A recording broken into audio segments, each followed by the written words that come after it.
Hey guys, so today I want to talk to you about CBD oil and hemp and how these may help your horses.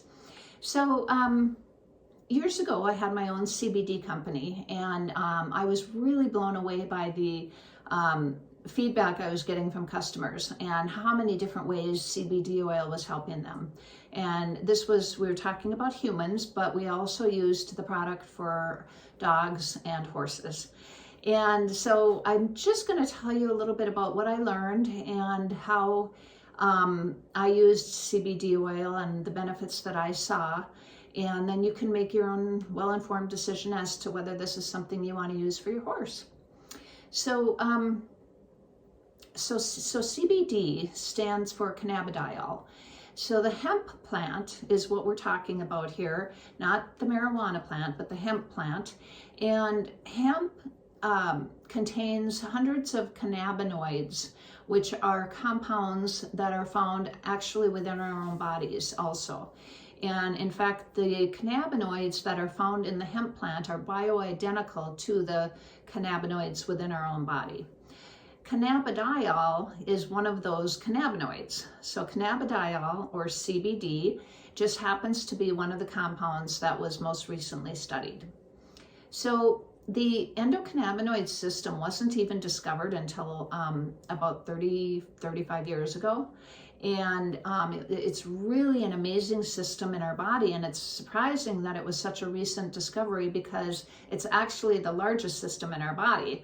And it has to do with so many different daily things going on. Actually, the whole goal of it is to maintain homeostasis in our body. And so the cannabinoids are actually working to maintain homeostasis in all of our systems in our body. So whether we're talking about, let's say we're talking about the inflammatory system, you know that your body has to have some inflammation to work efficiently. And so, but you can't have too much, right? Same thing with the endocrine system. You're going to have some hormones released, but you're not going to have too many. So there always has to be this balance. And that is what we refer to as homeostasis. So maintaining that balance. There are things that are going to throw the balance off, such as taking NSAIDs, for example. So if we're talking about the inflammatory system and we want to maintain this balance, all of a sudden there's a lot of inflammation over here, and so you take an NSAID and then it maybe shuts that inflammation down, but it also throws something off somewhere else in your body. It will throw that out of balance. So whenever we're taking prescription drugs, we're helping one symptom to shut it down, but we're also causing imbalance somewhere else in our body. It's just the nature of taking prescription drugs, unfortunately. So CBD will work to maintain the balance, maintain homeostasis. So a lot of times when people start taking CBD, what they notice first off is they notice an improvement in mood. Again, it's, hormones have a lot to do with your mood. To maintain that balance, again, is going to put you into a happier state. So that's just one of the ways that CBD can help mood. So people would notice that they would wake up happier. They did not have so many hot buttons throughout the day. So, things that might bother you or kind of get to you just seem to sort of roll off the shoulders and just didn't seem to be a big deal anymore. So that's one of the benefits that CBD has.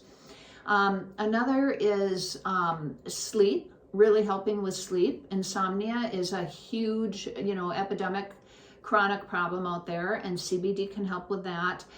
It helps tremendously with arthritis, and again, helping the inflammation get down and keeping that inflammatory system in balance. So, and arthritis is of course due to inflammation in the joints. So cannabinoids, as I mentioned, cannabidiol is one of the cannabinoids, and cannabinoids are still being studied, and I'm sure they will be coming out with different cannabinoids to be worked in conjunction with CBD for even more benefit. Another one of those cannabinoids is THC. Now, THC is the compound that causes the high. If people are smoking pot, they're getting high on the level of THC.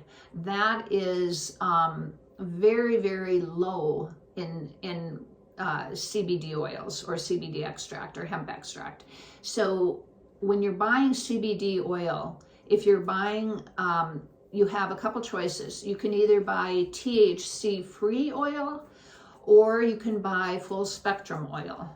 And full spectrum oil that means that it contains all of the cannabinoids in the hemp plant. So in that extract from the hemp plant, all of those compounds, those cannabinoids, are going to be included in that extract when you get the full spectrum oil. If you are buying THC-free oil, then you are getting only the CBD, the cannabidiol. You're not getting any of the THC or any of the other cannabinoids. So full spectrum oil is thought to be much more effective and much more beneficial than THC-free oil. Another term or another name for THC-free oil can be cannabidiol isolate, which means they're isolating the cannabidiol from the hemp plant and all the other cannabinoids. They're isolating that cannabidiol. So again, it's the same thing as the THC-free oil. So those are the products to look for. Again, full spectrum oil is the most beneficial.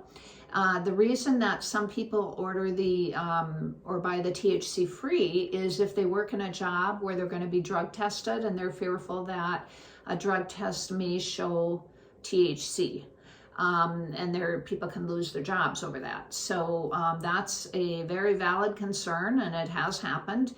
And the reason is that not because CBD oil contains so much THC that you're going to be high, not because of that, because that's not the case, but because drug tests are so sensitive, and there's different tests.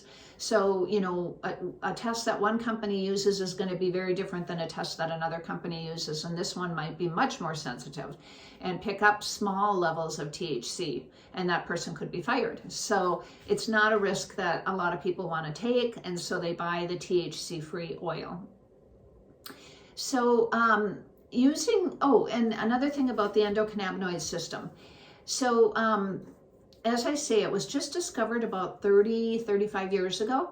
And interestingly, what they found was that what we used to refer to as an endorphin rush. So if you think about a marathon runner and they get to the end of the race and they're really high from endorphins, or what we thought was endorphins, and you've heard the term endorphin rush, they found that that's not really the case. It's not the endorphins. It's actually the endocannabinoid system that's working.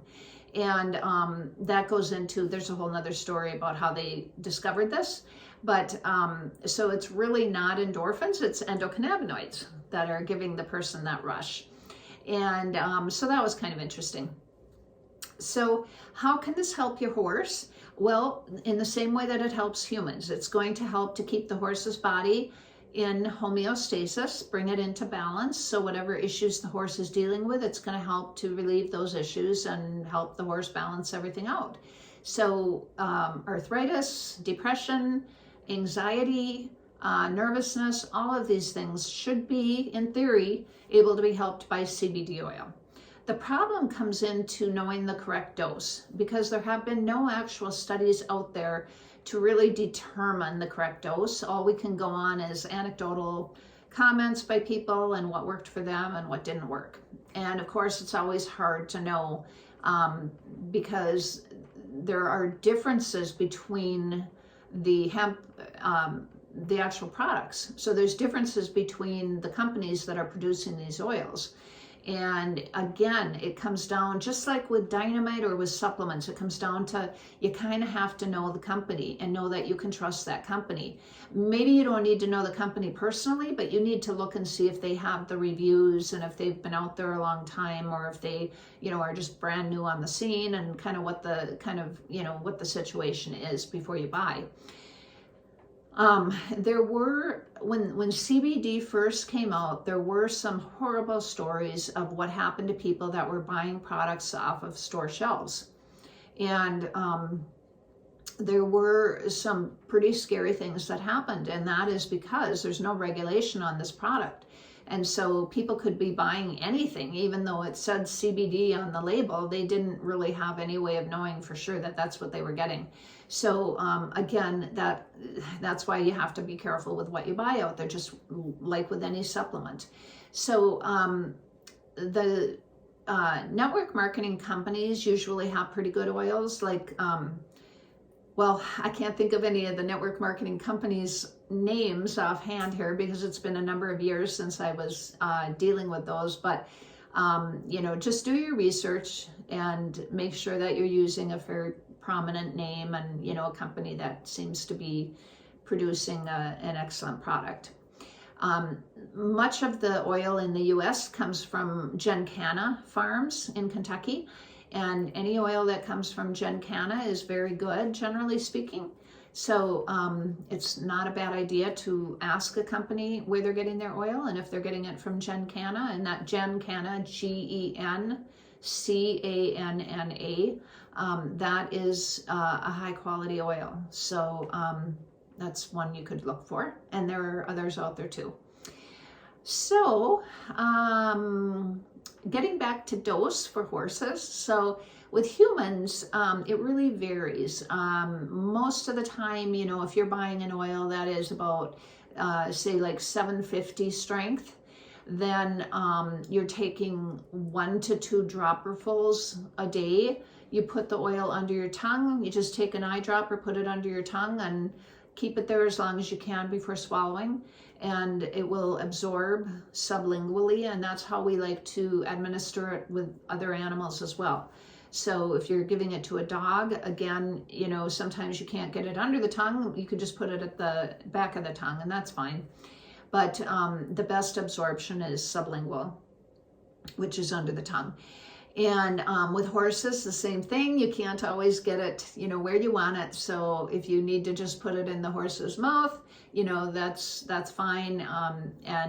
Again, it's hard to know a dose, but if you're buying a product that is made for horses, and it's going to be an identical product that you would buy for humans, it's just the strength is going to be different. So, you know, most of the time with horses, you're looking at like 1200 strength or 1500 strength.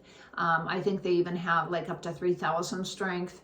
Those would be more appropriate for horses. And then the 750 to 1500, even 500 are more for humans, and 500 to 250 for dogs. So, although I use 750 for my dogs, and I just give them a little bit less. So, anyway, I hope that was helpful. And if you have any questions, don't hesitate to shoot me a message, especially Messenger on Facebook works very well for me to get back to you. So anyway, if you have any questions, go ahead and ask. And otherwise, I hope that was helpful, and I'll talk to you later.